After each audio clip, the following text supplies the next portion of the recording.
시간 내주셔서 감사해요. 바쁘신데. 네, 첫 번째 이제 근황 먼저 좀 말씀 부탁드릴게요.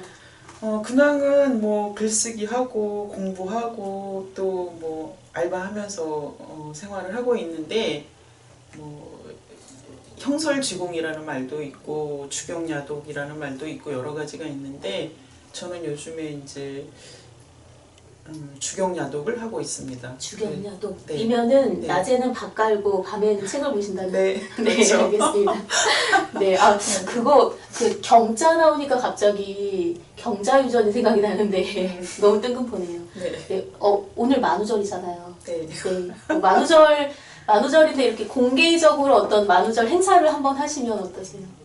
그런 거는 좀 상상해 본 적이 없고 만우절하고 관련된 에피소드 이런 건 좀 기억이 없어요.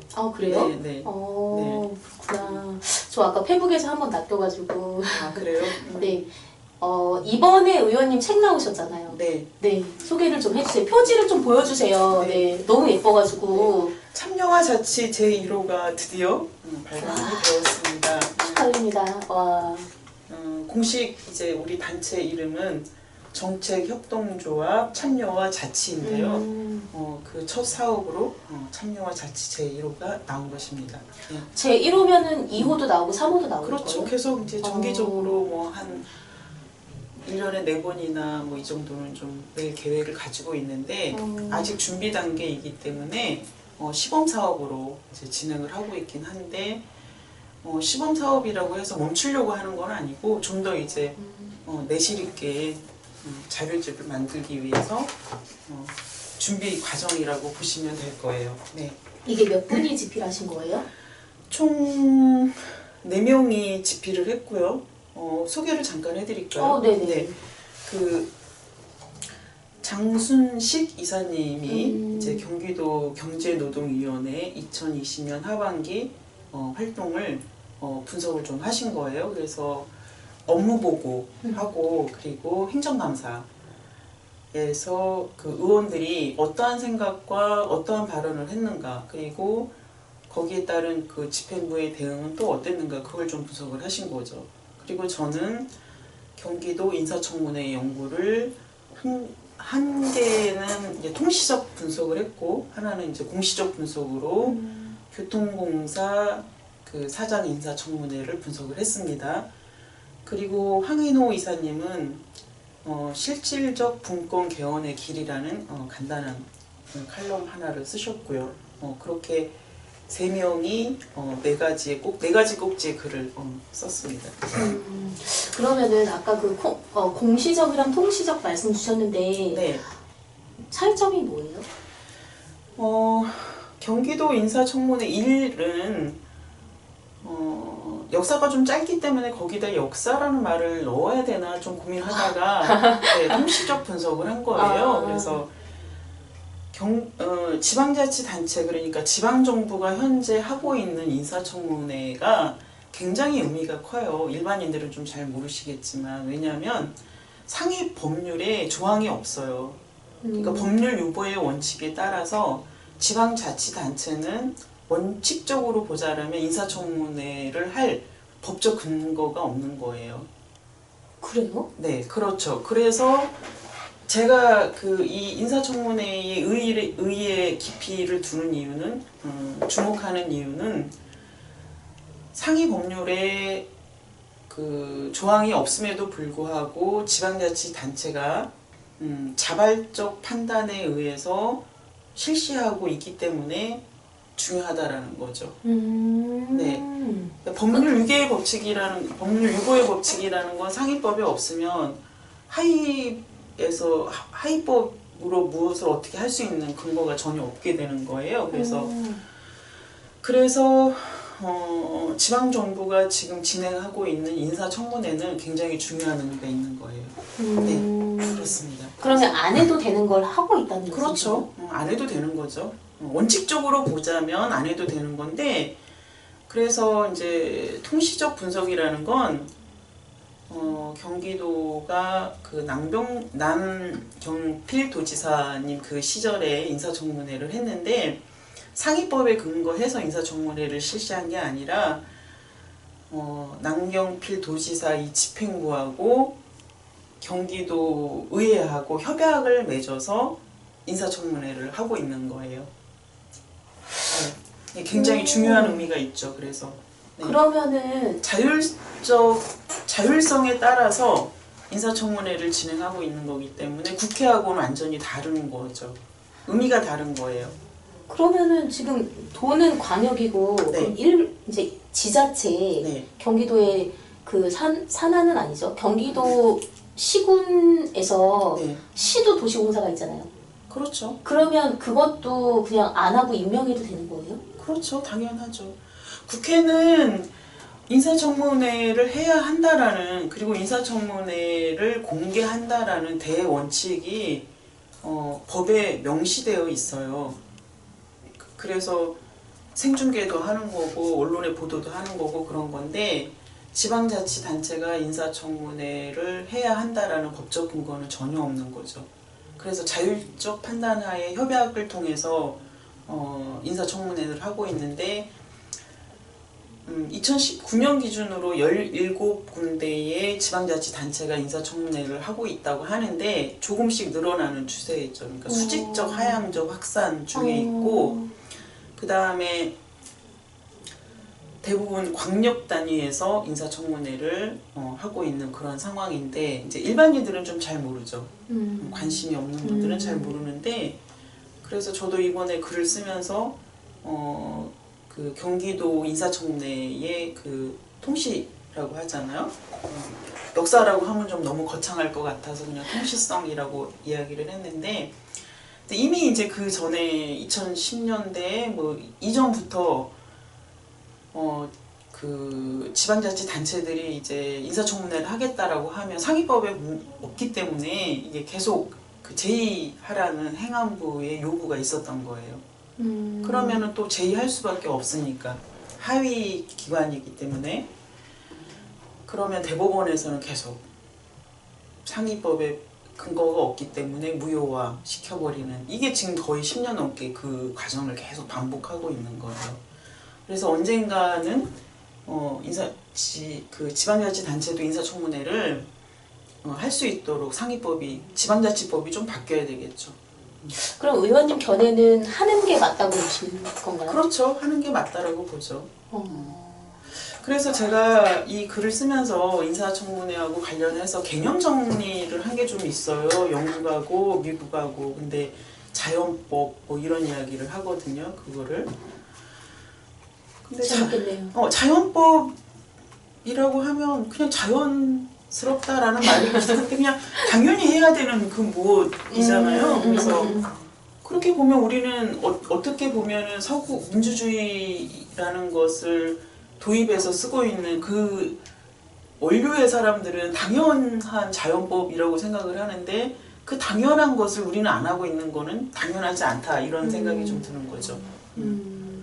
너무나 당연하다라고 보는 거예요, 거기에서는. 그래서 가장 이제 미국에서 가장 많이 발달을 했고, 그 다음에 영국도 인사청문회, 뭐 영국과 미국만 그런 건 아니겠지만 인사청문회를 이제 하기는 하는데, 특히 중앙정부는 대부분 하고 있겠지만 민주주의 국가라고 전제한 상황에서 우리나라 지방자치는 아직 못하고 있는 거죠. 법적으로 근거가 없기 때문에. 그렇지만 현실은 진행이 되고 있는. 그러니까 법과 현실의 괴리가 있는데 언젠가는 뭐 현실을 반영할 수밖에 없기 때문에, 저는 뭐 지방자치법이 언젠가는 개정이 돼서 합법적으로 할 수 있지 않을까라고 생각이 들고, 유일하게 그 상위법에 보장이 되어 있고 그 다음에 조례로 규정해서 지방자치단체가 그 인사청문회를 하고 있는 사례는 제주도가 유일해요. 제주도가 그 과거에 이제 광역이 되기 전에, 그 전에 시장 선거를 했었어요. 뭐 네. 서귀포시 시장을 뽑는다던가 예를 들어서. 그런데 제가 기억하기에 연도는 기억이 안 나는데 그걸 주민투표에 붙인 거예요. 그래서 그냥 통합으로 간 거잖아요. 그러면서 시장을 그러면 선출직으로 선출하지 못하게 되니까 그럼 인사청문회라도 하자. 그래서 2010년도 뭔가 그때에 이제 제주도가 상위법이 바뀌었고 지방자치법이 바뀌었고 그러면서 제주도가 조례를 만들어요. 조례 제정을 통해서 그럼 인사청문회를 어떻게 해야 될지 아주 자세하게 규정을 해놓고 그에 따라서 인사청문회를 하고 있는데 현재 뭐 경기도 그다음에 뭐 서울 뭐 인천 이런 광역시들은 다 협약을 통해서 하고 있는 거죠. 그렇군요. 네네. 처음 알았네요. 아, 네. 그렇게 이야기를 들어보니 의미가 크죠. 음. 네, 의미가 되게 커요. 크네요. 예, 네. 예. 그래서 이제 저의 글에 대해서 간략하게 말씀을 드리면 남경필 도지사 그 시기에 도입된 인사청문회가 6군데 기관을 대상으로 그 인사청문회를 실시를 했었어요. 그래서 이제 도덕성도 검증하고 정책 역량 이런 걸 검증을 했는데 도덕성 검증 부분에 대해서는 비공개하기로 이제 그렇게 협약을 그렇게 한 거죠. 협약을. 비공개하려면 뭐하면 아니 그러니까 이제 네. 경기도 의원님들이 뭐 5분 발언을 하거나 이런 이제 발언을 통해서 그것까지 공개해야 된다라는 이야기를 계속 주장을 하는데 남경필 도지사 시절에는 이제 실현이 안 되죠. 그런데 김문수 도지사 시절부터 인사청문회를 해야 한다라고 요구가 있었는데 남경필 도지사 시절에 실현이 된 거예요. 인사청문회가. 네. 그래서 이제 더 늘려라 라고 또 이제 지방의회 의원님들이 요구를 했는데 그게 안 받아들였던 거죠. 그리고 이재명 도지사 시절에 2차 협약을 체결을 해요. 집행부하고 그 다음에 의회하고 경기도 의회하고 그래서 15군데로 늘어나요. 기관이 15군데로 늘어나고 그 다음에 일부 도덕성 검증, 일부 정책 역량 검증 이게 아니라 그냥 통합 운영하자. 이제 그래서 그렇게 전체가 이제 다 공개되어 있는 그렇게 결정을 했고 협약을 통해서 이제 그렇게 확정이 된 거예요. 네네. 그래서 지금은 전부 공개하고 있는 상황인 거죠. 그런데 상위법에 근거가 없기 때문에 이 인사청문회하고 관련해서 조례를 만들 수가 없는 거예요. 그러니까 조례를 만들면 계속 행안부에서 공문으로 지시를 해요. 제의해라, 제의해라 이런 식으로. 그래서 어떻게 보면은 그 현장에서 지방정부라는 이 현장에서 이 장에서 일어나고 있는 일들을 현실적으로는 일어나고 있는데 행안부가 통제하고 있는 그런 상황인 거죠. 근데 이게 지금 제가 알고 있기에는 2번째 사례인 거예요. 과거에도 학교급식 무상이 되기 이전에도 이제 지방자치단체들이 조례를 막 만들면 행안부가 꼭 태클을 거는 거죠. 그래서 네네네. 상위법에 근거가 없기 때문에 안 된다. 뭐 FTA 반한다. 그래서 안 된다. 그래서 그렇게 계속 못하게 한 거예요. 무상급식을 못하게 행안부가 막았던 거예요. 네. 그러니까 지방자치단체는 하고 싶어도 못했는데 이제 지방 그 교육자치가 실시가 되고 교육감 직선제가 되면서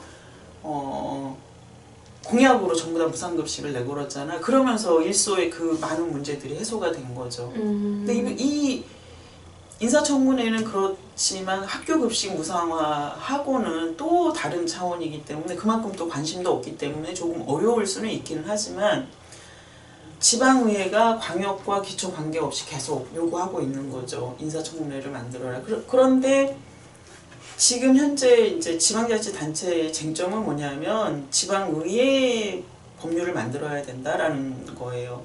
그럼 지방의회법이 만들어지면 그 안에 인사청문회 조항을 넣어서 만들어라. 그래서 지방자치법이 너무나 이 사이즈가 큰 거예요. 이렇게 세분화하지 못하는 한계가 있는 거죠. 좀 미분화한다고 하잖아요. 그래서 지방자치법이라는 굉장히 큰 덩어리를 좀 쪼개서 그 지방의회법을 좀 만들고 거기에 따른 의원들의 권한, 그 다음에 의회가 할 수 있는 역할 이런 것들을 좀 분화할 필요가 있는 거죠. 그 다음에 그래서 어쨌든 2차 협약하고 관련해가지고 그 굉장히 진일보한 이제 그런 과정이 좀 있었고 그래서 그런데 이제 경기도에 경기도 기본조례라 경기도의 기본조례라는 게 있는데 거기에 딱 한 조항이 들어가 있어요. 인사청문회하고 관련해가지고.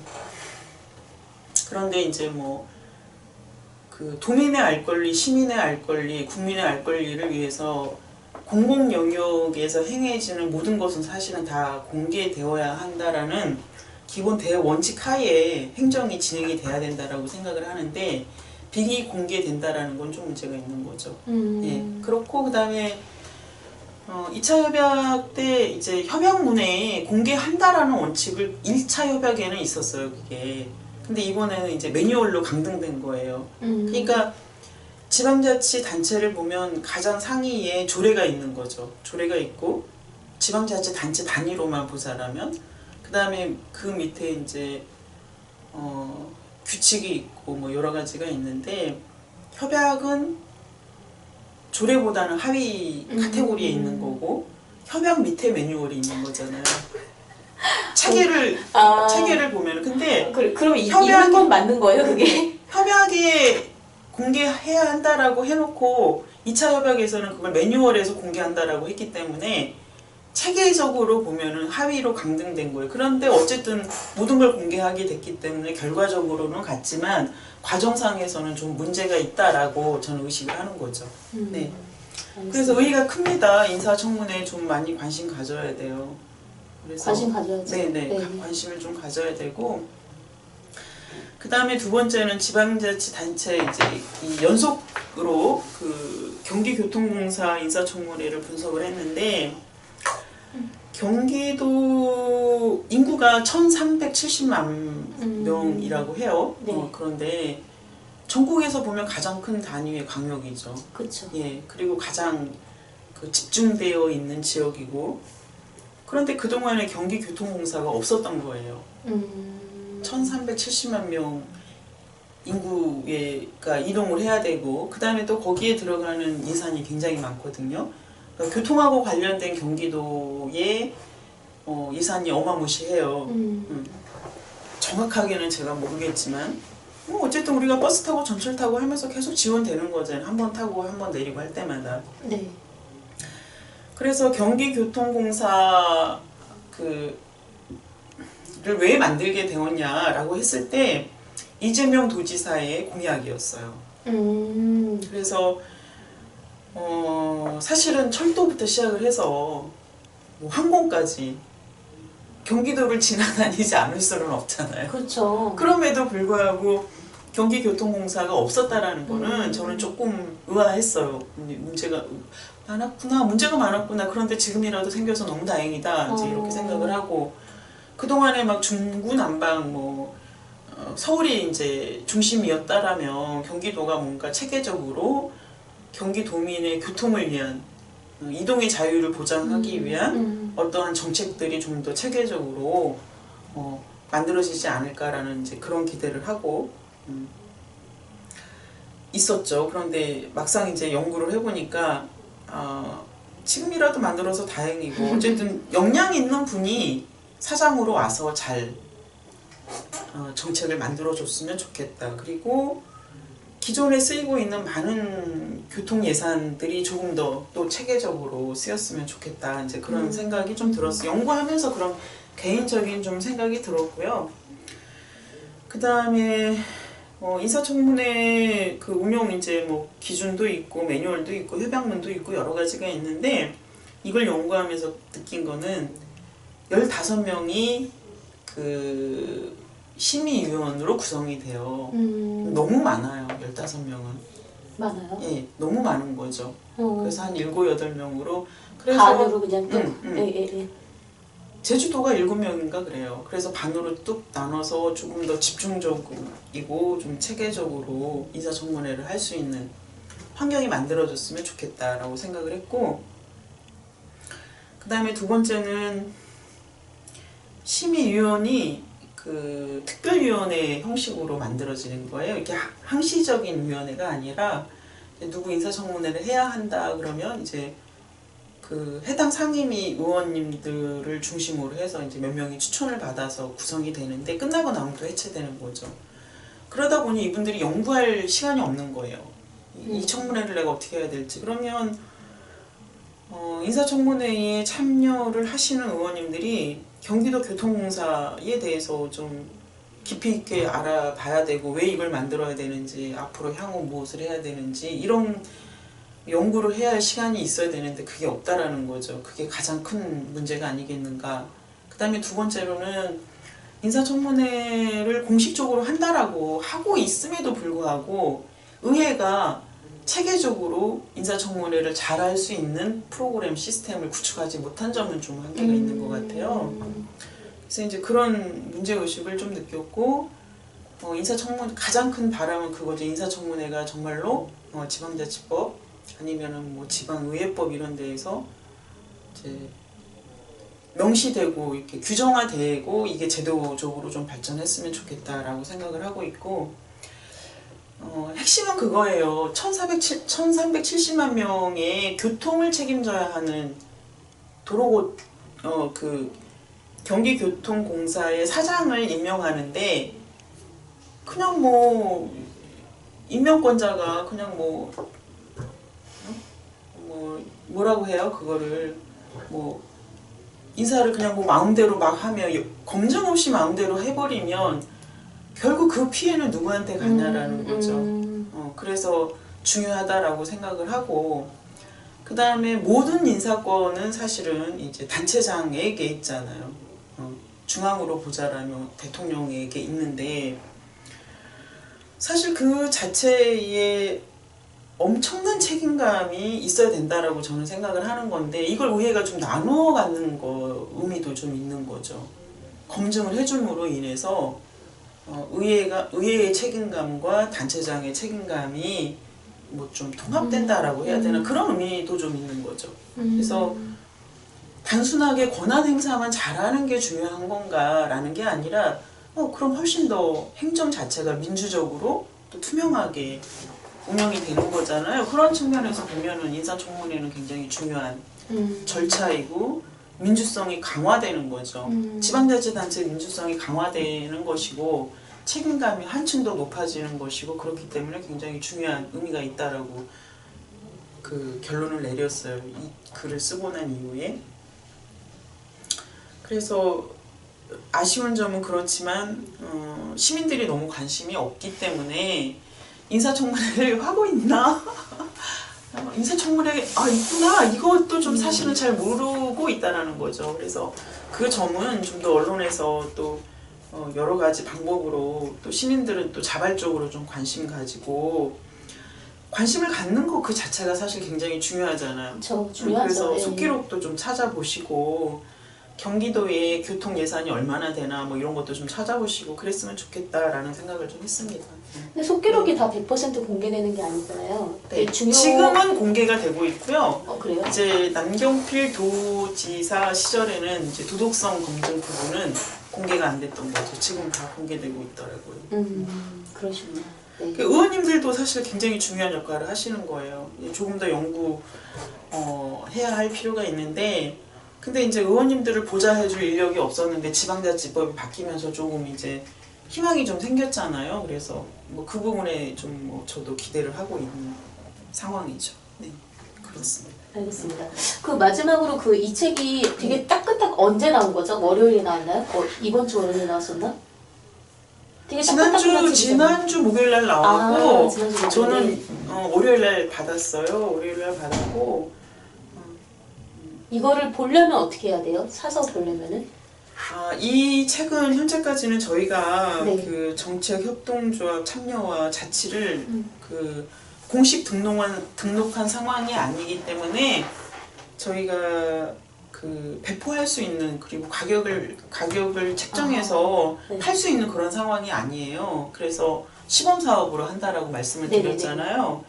그래서 정책협동조합 참여와 자치가 일단은 협동조합으로서 법적 체계를 다 갖춰야만이 이 책을 판매할 수 있는 그런 상황이고, 카페를 하나 만들었어요. 다 공개하려고요. 그래서 누구라도 와서 볼 수 있도록. 무상으로요? 네네, 무상으로 다 보게 하려고. 어쨌든 참여와 자치이고 하니까 저희는 모든 정보를 다 공개하는 대원칙 하에 일을 하려고 생각하고 있어요. 네.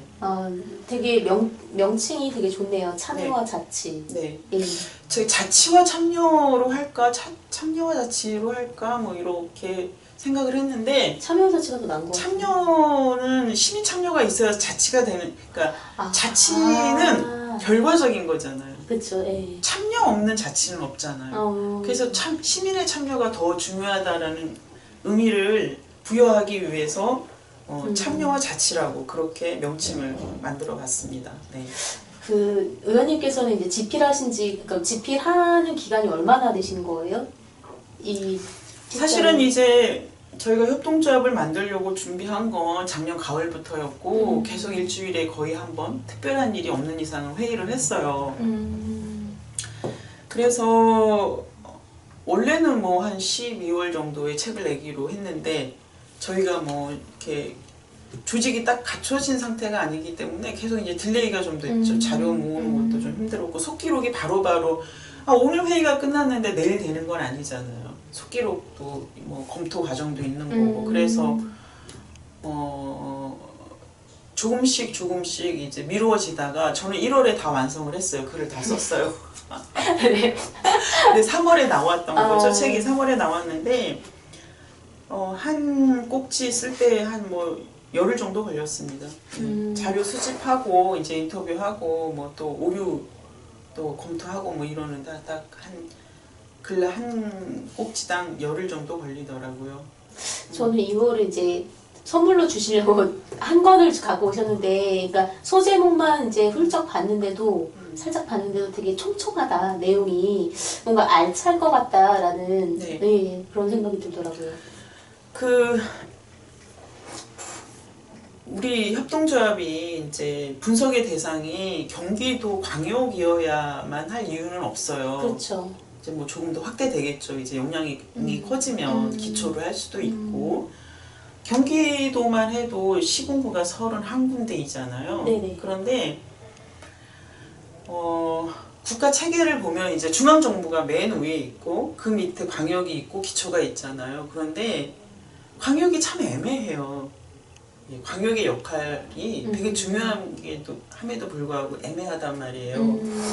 그런데 이 광역을 집중 분석하는 시민단체는 또 하나도 없는 거예요. 없어요. 거의 없어요.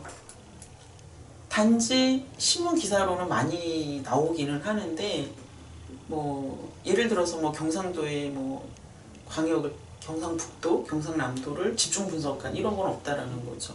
그래서 이 중간에 약간 붕 떠 있는 광역을 어떻게 좀 또 세밀하게 바라보고 광역이 하는 역할이 무엇인가 이걸 좀 꼼꼼히 좀 봐야 할 필요가 있는데 독일 같은 경우에는 뭐 예를 들면 국방 외교를 빼고는 전부 다 연방 정부가 그 지방 정부의 권한을 다 이임한 상태예요.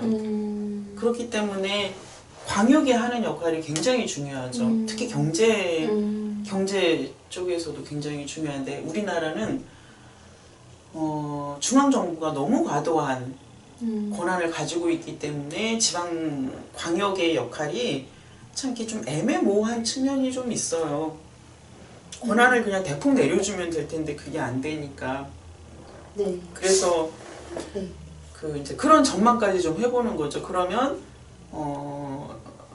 광역의 권한을 어디까지 줘야 되는가 나중에 연구가 축적이 되면은 그 부분까지도 좀 산출해낼 수 있을 것 같아요. 그래서 독일 같은 경우에 어떤 근거로 연방정부가 주정부의 권한을 이임했는지 이런 걸 좀 이렇게 보면 근데 사실은 지방정부 광역이든 기초든 일상생활 시민들의 일상생활에 밀접한 관계를 맺고 있는 건 지금도 다 하고 있단 말이에요. 근데 권한은 왜 중앙정부가 그렇게 많이 가지고 있어야 하는지 그런 거 물음표가 있는 거죠. 그래서 의원님 그 두 번째 책이 이제 그 지방자치의 역사를 주제로 집필을 이제 준비하고 계신다는 말씀을 들었어요. 네. 제가 그 첫 번째 책을 쓰면서 사실은 너무 고생을 많이 해가지고 2년 동안 집필하시면서 2년 반이에요? 그렇죠. 2년 반 거의 뭐 30개월을? 그렇죠. 2년 반 동안 네. 고생을 했는데 그리고 나서 그 역사를 좀 이제 봐야 되겠다라고 했는데 일반인을 대상으로 한 교양 서적으로서의 지방자치의 역사는 없더라는 거예요. 그래서 저는 이제 뭐 그 지방자치, 지방정부의 역할, 그 다음에 내가 살고 있는 공간, 이 지역성 이런 것들을 생각을 할 때 그냥 내가 여기서 하니까 하는 거지. 뭐 내가 제주도에 살았으면 또 제주도에서 이런 역할을 했겠지. 뭐 이런 지역성에 대해서 많이 생각을 하는데 그러면 이거 뭐 역사는 어떻게 되지? 라고 물음표가 찍어지잖아요. 그리고 이제 가장 저는 아주 단순하게 정확하게 아는 것으로부터 출발을 하자라는 게 어떤 가치 판단 이전에 좀 정확하게 좀 알아보자 라는 거죠. 그래서 이제 첫 번째 책을 썼던 거고 그런데 생각을 해보니 또 나라는 사람이 한 인간이 어떤 지역성을 가지고 그 다음에 그 지역의 정체성을 획득해 가면서 사는데 뭐 역사를 잊은 민족에게 뭐 미래가 없다 뭐 이런 얘기도 있지만 굉장히 그 말은 추상적이잖아요. 그런데 지방자치단체에 대한 역사라는 건 없더라고요. 책이 없더라고요. 논문이야 물론 몇 개가 있기는 하지만 그런데 현재를 21세기를 살고 있는 현재의 나라는 사람은 다른 사람도 마찬가지지만 그 사람의 정체성, 그 사람의 자의식이 어떻게 형성이 되는가 과거 없이 형성될 수 있는 것인가 없어요. 저는 그렇게 생각해요. 그러니까 단순하게 역사가 이랬구나라는 어떤 그 서술하는 그런 기계적인 그런 관점이 아니라 정말로 과거에 이러했는데 그래서 오늘의 우리가 이렇게 살고 있구나. 그래서 나는 이런 자의식을 가지게 됐고 이런 지역성을 가지게 됐고 이런 정체성을 가지게 됐고 뭐 이러이러한 페르소나라고 하잖아요. 이런 걸 가지고 살고 있구나라는 걸 내 자신을 내가 스스로 잘 알려면 과거를 알아야 되잖아요. 근데 그런 거에 대한 그 역사가 없다라는 건 굉장히 무언가 중요한 하나의 그 퍼즐 없이 사는 거랑 같은 거라고 저는 생각을 하고요. 그래서 지방자치 역사를 써야 되겠다라고 생각해서 현재 열심히 자료를 모으고 일단 자료를 모으는 거에 좀 집중하고 있는 그런 상황이에요. 이제 연구를 하는 건 조금 이제 나중 일로 좀 밀어놨고 자료 없이 시작하는 거 뭐 소설을 쓰는 것도 사실은 많은 자료 수집이 필요한데 그쵸. 더 이제 그래서 열심히 자료를 좀 모으고 있고 좀 올 봄까지는 자료 모으는 기간으로 좀 설정을 했어요. 한 4월, 5월까지는. 그리고 이제 봄에서 가을 정도는 집중적으로 연구 분석하고 글쓰기는 최대한 좀 압축해서 결과로 좀 써. 그래서 한 1년 정도 좀 생각했어요. 집필 기간 1년. 네. 그렇게 좀 생각을 했고 그래서 계획은 좀 그렇고요. 그 다음에 이제 그러면 왜 뭐 책을 써야 되는가 했을 때 다시 그렇게 또 힘든 과정을 또 겪어야 되는가 좀 자신이 없기는 하지만 그래도 뭐 또 한번 해야 되겠다라고 도전하는 거죠. 뭐 끊임없이 도전하는 거니까. 그래서 이제 그렇게 생각을 하고 있고 그 다음에 또 한 가지 주목하는 거는 현재 나로서의 내가 살고 있는 나로서의 정체성, 자의식 이것도 중요하지만 또 한 가지는 결국은 한국의 지방자치 역사는 대한민국 민주주의의 역사하고 같은 말이에요.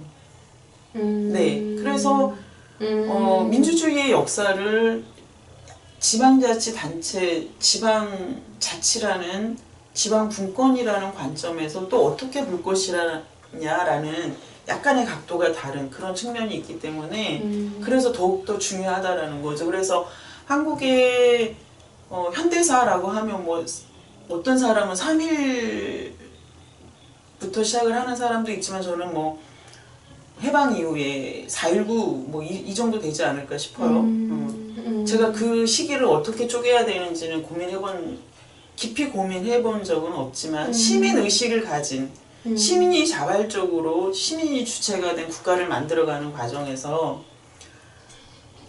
일제시대 끝나고 이제 미군정이 다 이렇게 짚고 이렇게 뭐 어쨌든 미군정 하에 우리가 살았잖아요. 그 짧은 시기 빼고 이제 4.19부터가 본격적으로 시작이 되는 건데 그러니까 민주주의 역사는 또 시민의 역사이기도 한 거잖아요. 그런데 우리나라 민주주의 그러면 현대사적 측면에서 뭐 6월 항쟁, 뭐 5.18 6월 항쟁 뭐 이렇게 가는데 그 시민의 관점에서 그러면 보면은 5.18을 빼놓을 수 없고 그 6월 항쟁을 빼놓을 수 없잖아요. 물론 이제 광화문 촛불 집회, 박근혜 탄핵 이것도 있겠지만은 그거하고 연결이 되는 거예요. 그런데 한번 상상을 해보는 거죠. 왜 역사를 바라볼 때 저는 가장 많이 필요한 게 상상이라고 생각을 하고 창의력이라고 생각을 하는데 전 또한 5.18 시민들이 많이 죽었네 라고 이런 공식으로만 볼 게 아니라 그때 당시에 만약에 지방자치가 지금처럼 확고하게 됐다라면 군부들이 그렇게 시민의 가슴에 총칼을 박을 수 있었을까라고 생각이 드는 거죠. 굉장히 중요한데 그래서 국가체계가 전체주의 중앙집중적인 전체주의 국가에서 사는 시민의 모습과 다양성, 다양한 체계, 이중, 삼중, 중충적 구조 속에서 사는 시민의 모습은 어떻게 다를까라는 걸 상상을 해보는 거예요. 감히 그렇게 못하겠죠. 어떻게 하겠어요. 예를 들면 뭐 전라남도에 뭐 도지사가 딱 맡고 있는 거예요. 어떻게 하겠어요? 네네네. 못하겠죠 당연히.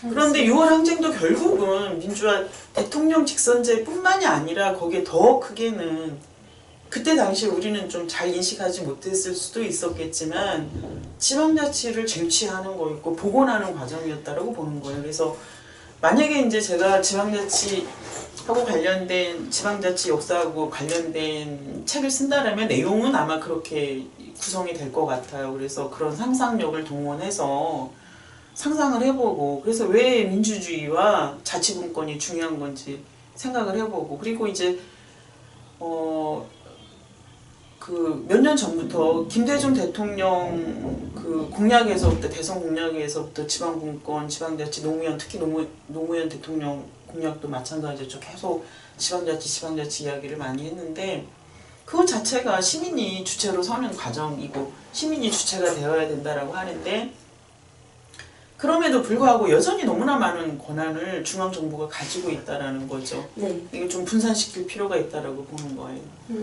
그래서 그러한 자각을 하기 위한 자각이 필요한 그리고 그 조금 더 깊이 생각해볼 수 우리 삶의 토대에 대해서 조금 더 깊이 생각해볼 수 있는 게 무엇일까라고 했을 때 현재 제가 보기에는 이제 그러면 누군가는 지방자치 역사를 써야 되는데 아무도 안 쓰고 있으니 부족하지만 나라도 써야 되는 거 아닌가라는 네. 그런 생각을 간단히 해본 거죠. 그 전에 의원님 첫 번째 책 있잖아요. 네. 그 여기 뒤에 나와 있는데 네. 뭐였죠? 지방자치는 우리의 삶을 어떻게 그렇죠. 한 번만 바꾸는가? 보여주세요. 네. 이게 너무 표지가 너무 예뻐가지고 네. 이 책도 저는 정말 재밌게 읽었거든요. 아, 그래요? 읽으면서 감사합니다. 되게 많은 거를 배워서 네. 진짜 쓰시려고 고생 많이 하셨겠다 이런 생각이 네, 네. 들던데 네. 두 번째 책도 기대할게요. 아, 감사합니다. 네. 이 표지에 대한 그 이야기는 너무 예뻐요. 그냥 사람들이 보니까 컬러풀하고 좀 이쁘다 이렇게 네. 하는데 이 안에 사실은 이게 도시거든요. 도시가 그 민주주의는 도시에서 만들어진 개념이잖아요. 농촌에서 만들어진 개념은 아니잖아요. 그런데 이게 도시에 형성된 집들인 거예요, 집. 사람들은 이 안에 다 있는 거죠, 지금. 밖에 나와서 막 활동하는 그런 건 아닌 거고. 그래서 도시를 상징하는. 그래서 도시에 살고 있는 사람들의 민주주의를 이야기하기 위해서 이렇게 표지를 이렇게 디자인한 거예요. 네. 2년 반, 30개월. 그래서 네. 의원님 그때 인터뷰할 때 네. 이런 말씀 드려도 될지 모르겠는데 살 많이 쪘었다고 막 그랬는데 아니, 그래서 지금 되게 날씬해지셨어요. 요즘에 그때보다. 제 소원이 그거예요. 몸무게가 이 책 쓰기 전으로 빨리 돌아가야 한다. 아니 근데 되게 많이 그때보다는 되게 제가 2년 전에 뵀잖아요. 그때보다는 되게 슬림해지셨어요. 아, 그래요? 열심히 네. 활동했잖아요. 네, 알겠습니다. 그러면 이제 지금 네. 나온 책자, 그 다음에 네. 이제 두 번째 책, 그 다음에 네. 세 번째 질문이 네. 정치인의 윤리적인 자질과 도덕성인데 네. 그 인사청문회하고도 조금 맥이 어쨌든 그렇죠. 연결되기도 하는 것 같아요. 네. 근데 정말 일일이 나열하지 않아도 네. 되게 많은 지금 성비위 문제라든지 뭐 그 다 이미 그냥 보시는 분들이 더 잘 아실 수 있을 거라고 생각이 들어요. 그러니까 이 영상을 보시는 분들은 어느 정도 이제 그런 시민 의식을 가지고 계신 분들이라고 믿기 때문에 그래서 한번 의원님 견해 좀 여쭙고 싶어요. 그거하고 도덕성하고 관련해서는 제가 에피소드가 있는데 제가 10대 때 뭣도 모르고 정말 칸트나 뭐 키에르케고르, 뭐 플라톤, 소크라테스 이런 사람들의 책을 읽은 거예요. 그래서 내가 뭐 그 배경 지식이 있어서 읽은 것도 아니고 그냥 뭐 읽으니까 읽는 거지. 한글을 읽는 거죠. 뭐 이렇게 뭐 이랬구나, 이렇구나, 이렇구나. 의미 분석이 안 되는 상태에서 활자를 통해서 그냥 구경하는 정도였는데 지금도 기억에 남는 게 뭐냐면 다 다른 건 다 잊어버렸어요. 단어하고 그 다음에 저자만 기억이 나는 거죠. 뭐 아리스토텔레스, 소크라테스, 키에르케고르 이런 칸트 뭐 이런 사람들이 있는 거예요. 근데 그 중에 이제 몇 개의 단어가 딱 지금도 저의 기억 속에 남아 있는데 첫 번째 용기. 철학과 용기의 관계인 거죠. 근데 무언가를 하려면 내가 살아가는 것 자체에 용기가 필요한 거고 두 번째 사랑이라는 기억이 있고 세 번째 도덕성이라는 이야기가 있어요. 네 번째 행복. 나머지는 다 없는데 이 네 가지는 이 네 개의 단어는 지금도 제 기억에 남아 있는 거예요. 그래서 과거의 기억이 이렇게 파편적으로 몇 개의 단어로 딱 압축이 되어서 남아 있다라는 거죠. 그런데 이제 지금에 와서 이제 생각을 해보면 도덕성이라는 게 무엇일까라고 했을 때 누구에게 도덕성이 필요한가, 요구되는가라는 걸 생각을 해보잖아요. 제일 중요한 거예요. 그런데 그때 당시에 제가 독서를 할 때는 도덕적인 삶을 왜 살아야 되는지를 몰랐어요. 그런데 항상 이제 결론에 가면은 그 결국 인간의 삶은 행복을 추구하는 거잖아요.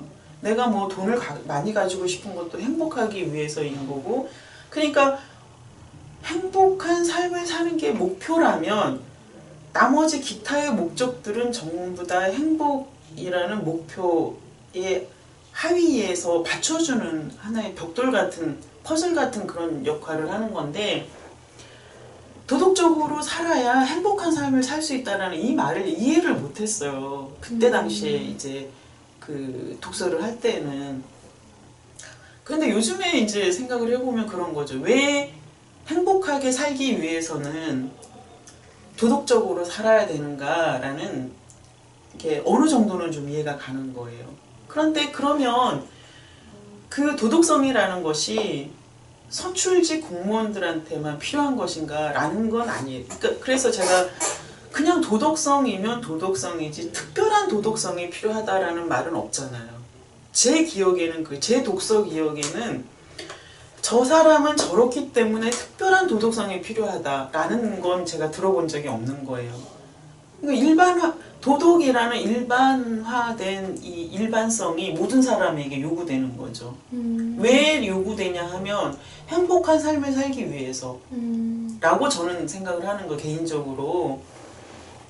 그러면은 저 사람은 국회의원이기 때문에 저 사람은 대통령이기 때문에 뭐 시의원이고 도의원이기 때문에 특별한 도덕성이 필요하냐? 저는 아니라고 봐요. 그냥 도덕성이 필요하다라고 보는 거예요.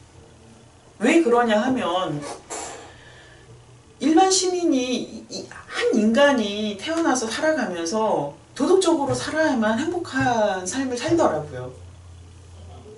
이제 그거하고 관련해서 조금 더 말씀을 드려볼게요. 왜 그렇게 생각을 했냐면 요즘에 이제 제가 뭐 뉴스를 꼼꼼하게 보는 거는 아니지만 일진, 학폭의 경력 때문에 많은 연예인들이 퇴출당하고 있잖아요. 그쵸? 그것도 도덕적으로 안 살았기 때문에 나온 결론이죠. 그렇잖아요. 저는 그렇게 보는 거예요. 또 가족 간의 관계에서도 그래요. 도덕적이지 않은 남편 때문에, 도덕적이지 않은 부인 때문에, 도덕적이지 않은 아들 때문에, 뭐 자식들 때문에 가정이 파탄이 나는 그런 경우 많잖아요. 그래서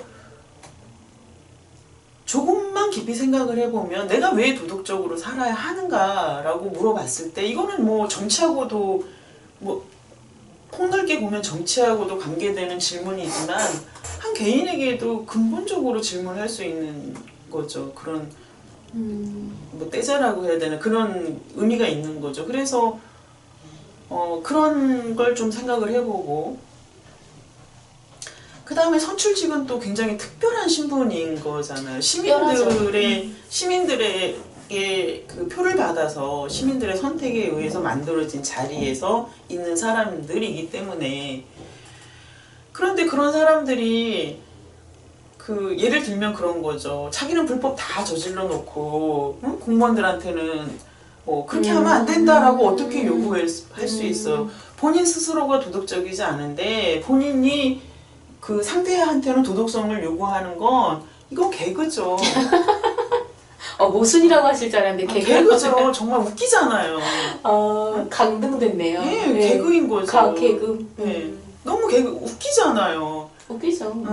너무 뭐 이런 뭐 아이러니 뭐 더 어려운 말로 충분히 설명할 수 있기는 하지만 너무 개그인 거지. 얼마나 웃기겠어요. 본인이 도덕적이지 않은데 일을 하는 집행부 공무원들, 행정직 공무원들한테는 도덕적이어야 한다라고 요구하는 게 너무 웃기잖아요. 말이 안 되는 거죠. 그런데 저는 이제 그런 이면을 징후를 보는 아니면 이면을 보는 데 있어서 생각해 보는 게 뭐냐 하면 공무원 이제 뭐 모든 선출직들의 활동 대상은 공무원 세계이니까 막 이야기를 하는데 이러이러한 문제, 이러이러한 개선, 이러이러한 대안을 막 요구를 한단 말이에요. 근데 본인이 도덕적이지 않은데 리더십을 인정받을 수 있겠는가라고 했을 때 저는 없다라고 100% 아니라고 보는 거예요. 100%요? 네, 100%죠. 아니 어떠한 조직이 운영이 되고 잘 굴러가기 위해서 핵심은 리더십이잖아요. 근데 리더십이 영향력을 행사하지 못하는데 어떻게 그 조직이 제대로 일을 할 수 있겠냔 말이에요. 그렇지 않다라고 봐요. 저는 그렇게 생각해요. 그럼 뭐 제가 지금 이야기하는 이런 건 뭐 역사적으로도 뭐 한국의 사례뿐만이 아니라 다른 사례에서도 마찬가지잖아요. 그러니까 사퇴하는 거예요. 중도에 그러니까 사퇴하는 거죠. 근데 지금까지 한 번 당선되면 그냥 끝까지 간다 하고 그냥 얼굴에 철판 깔고 가잖아요. 임기 끝날 때까지. 아니 그 뭐지? 네, 그건 아니지. 제가 봤을 때는. 어느 분이 말씀하셨는데 의원님이 되면은 저는 뭐 정치를 안 해봤고 뜻도 없어서 잘 모르겠는데 네. 의원 배지 한번 달면 네. 의원 배지 달고 죽는 게 소원이 된다면서요. 권력 중독. 웃어서 죄송한데. 권력 중독 현상이죠. 아, 그래요? 권력 중독이죠. 그리고 중독될 만해요? 네. 해보시면 어떠세요, 의원님은? 아니 저는 중독되지 않기 위해서 처음부터 각성제를 많이 먹었죠. 아 그래요? 네. 존경스럽네요. 네. 네, 그게 쉽지 않은데. 그 의원이 시작이 돼서 사실 배지 단 것도 한 번인가 두 번밖에 없고요. 배지도 안 달고 다녔고요. 그리고 의원 활동, 의정 활동을 하면서 목표가 그거였어요. 이 권력에 중독되어서는 안 된다라는 게 처음부터 끝까지 하나의 목표였어요. 네. 특별한 이유라도 있으셨어요? 아니 왜냐하면 언젠가는 또 자연인으로 살아야 되는 거고 또 행정직 그 시험 봐서 행정직 공무원이 된 사람들도 본인들도 임기 끝나면 그냥 끝이잖아요. 그 권력 중독 상태에서 사는 건 조금 문제가 있는 거죠. 네. 그랬습니다. 알겠습니다. 그래서 뭐 구체적으로 이제 시의원, 도의원 뭐 여러 가지 뭐 많이 있는데 그 구체적 사례까지 이야기를 해야 되나요? 아니요. 그렇게 하면은 안 되죠. 위험해요. 네. 네. 마지막으로 네. 뭐 활동 계획? 예. 그리고 뭐 근데 지금 이렇게 영상에 이제 촬영에 응해주신 게 책 네. 선전하려고 그러신 건 아닌 거죠? 아 그런 건 아니에요. 일단 네. 제가 기자님을 좀 보고 싶었고 네. 근황이 좀 궁금했고 그래서 이제 오는 김에 오늘은 정말로 원고도 없이 수다 떠는 식으로 제가 말씀을 드렸는데 어쨌든 그 몇 개월 고생을 해서 글을 쓰고 또 너무 예뻐요. 글을 쓰고 또 이렇게 책으로 또 이렇게 만들어진다라는 거, 이렇게 물질성으로 내 눈앞에 딱 이렇게 나타난다는 건 기쁜 일이잖아요. 기쁘죠. 그래서 자축하는 의미도 있었습니다. 네네. 네. 그리고 여기 밑에는 지금 의원님 석사 논문이 있으신데 네. 석사 논문도 소개를 해야 되나요? 아니 소개가 가능하면 했으면 좋겠어요. 이게 저는 네. 몰랐는데 뭐였죠? 현대 그 기아자동차? 네네. 네, 그 기아자동차 화성 공장 해가지고 의미 있는 논문이라는 생각이 들어서 그러니까 네. 그런 논문을 쓰셨는지는 몰랐어요. 아, 그래요? 네네네. 그래서 되게 의미 있는 논문이다. 네. 그리고 전공이 그 미디어와 문화연구시잖아요. 근데 거기에도 이제 정치적인 그런 네. 그러니까 정치의 발현이 미디어, 아니, 문화가 될 수 있다라는 것도 알게 됐고, 그래서 네네. 되게 뜻깊은 논문이 아닌가 네. 싶어요. 제가 잠깐 소개를 하겠습니다. 원래 이거 교육이 없었던 없었던 건데, 건데, 네. 성공회대학교 문화대학원의 네. 석사 논문이에요. 제 논문인데 너무 예뻐요. 저는 이제 미디어 문화 연구를 전공을 했고 논문의 제목은 그 노동시간 변화에 따른 삶의 질서 변화입니다. 네. 그리고 구체적 사례로는 기아자동차 화성공장의 사례를 중심으로 현대 사회에서 자동차 회사는 그 수없이 많은 하청 공장이 만들어낸 부품을 조립하는 회사예요.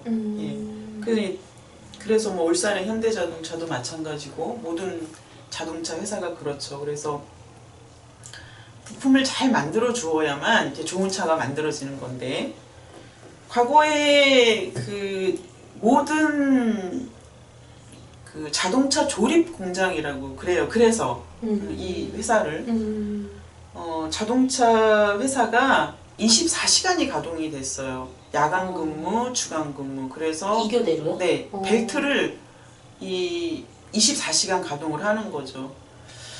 그러면 그 안에서 삶을 사는 노동자들은 12시간 맞교대를 하면서 어떤 삶을 살았을까?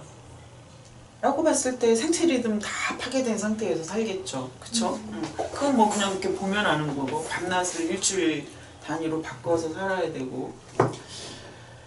그랬습니다. 그런데 어느 날 이제 그 우리나라 이제 노동조합, 그 다음에 ILO 뭐 이런 국제 기구에서 한국 노동시간 줄여야 된다, 이거 안 된다, 이제 계속 뭐 협상을 해왔던 거예요.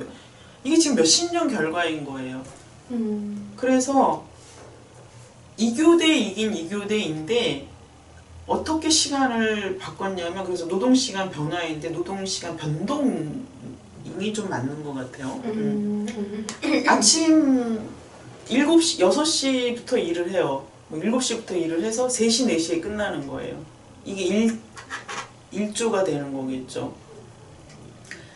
그 다음에 4시부터 밤 11시인가 12시까지 일을 해요. 2교대가 되는 거예요. 그런데 2교대는 똑같은데 이게 시간이 좀 그래도 바뀐 거죠. 그래서 시간의 변동, 시간의 변화인 거예요.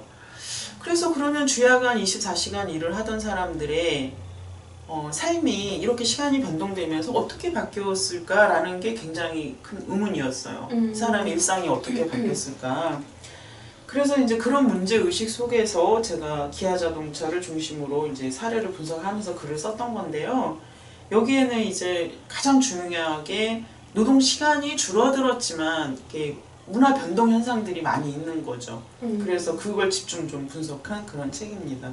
그 과정에서 자본이 갖는 그 노동자의 통제, 신체 통제, 그 다음에 노동자들이 어떻게 거기에 길들여지고 거기에 순응하면서 사나, 그리고 그 사람들의 일상과 문화는 어떠한 변화를 겪고 있는가를 쭉 분석을 했는데, 뭐 너무 인간으로서 어떻게 사는 게 행복한 삶인가라고 계속 생각했어요. 계속 생각했는데 결코 장시간 노동 하에서 인간은 행복할 수 없다라는 거죠. 생체 리듬이 파괴되고 생체가 교란되는 걸로 끝나는 게 아니라 생체가 그 노동 환경에 맞게 변화되는 거예요. 그래서 거기에서 본인이 자기도 각인하지 못하는 상황에서 거기에 순응을 하면서 스스로 자아 검열을 하는 거죠. 전 그게 가장 무서운 단계라고 보는데, 그렇게 그 또 노동시간 단축의 의미도 있는데 뭐냐면 이 사람들이 토요일 일요일도 없이 일을 한 거예요. 이전에는 노동시간이 변화되기 이전에는 그러니까 쉬는 시간이 없는 거죠. 그냥 계속 일만 하는 거죠. 주말 노동을 계속 하는 거니까. 기계네요, 기계. 그렇죠. 근데 왜 그랬냐면 주말에 일하는 임금이 너무 센 거예요. 그러니까 주말에 일을 하면 월급이 한 달에 100만 원 정도가 많은 거예요. 130만 원, 150만 원까지 올라가는 거, 기본 임금에. 근데 그걸 안 하면 임금이 100만 원 이하가 줄어드는 거예요. 그러니까 이분들이, 노동자들이 이제 거의 목숨 걸고 일을 하는데, 의문점은 그거였어요. 87년 이후에 이제 노동자들이 권익을 위해서, 뭐 야간하지, 인간답게 살고 싶다라는 슬로건을 내걸고 노동자 파업 대투쟁을 했는데, 그럼에도 불구하고 왜 장시간 노동이 없어지지 않는가라고 했을 때 그게 항상 의문이었어요. 그런데 그러한 그 돈으로 이제 노동자들을 통제하는 그런 시스템을 구축해 놨던 거죠. 네네. 그랬기 때문에 노동자들은 자발적으로 거기에 순응을 해서 나 잔업 더 하고 싶다, 나 주말에 일 더 많이 할 거다라는 이런 말들이 나오는 거가, 이게 과연 우리가 행복한 사회로, 삶의 질이 높아지는 사회로 단계로 들어가고 있는 것인가 라고 했을 때 그렇지 않았다라는 거죠. 그래서 그 물질적 풍요와 다르게 왜 이 물질적 풍요 속에서 궁핍한 삶을 살 수밖에 없는가라는 것은, 인간관계 다 단절되고 없고, 내가 문화를 누리지 못하고, 내가 하고 싶은 걸 못하고, 그러한 상황에서 사는 게 과연 물질적 풍요 속에 내가 나이키 신발 신고 무슨 명품 시계 차고 공장 가서 주말도 없이 24시간 일을 한다고 행복하냔 말이죠. 내가 50평 아파트에 살고 뭐 이런다 하더라도 결국은 그런 그 문제의식을 가지고 고찰한 게 이 논문인데요. 현대 사회에서 노동자의 지위, 그 다음에 노동자가 어떤 생각을 가지고 사는가, 경계가 많이 약화됐다고 하는데, 그럼에도 불구하고 누구는 문제 제기를 하고 누군가는 분석을 해야 할 작업이다라고 생각을 해서 작업을 했고, 분석을 했고, 그 다음에 울산의 울산의 현대 자동차 노동 그 공장을 분석한 사례는 굉장히 많아요. 그런데 화성 공장을, 기아자동차 화성 공장을 대상으로 분석한 사례는 처음이에요. 그런데 아무도 관심을 갖지 않더라고요, 이 문제에 대해서.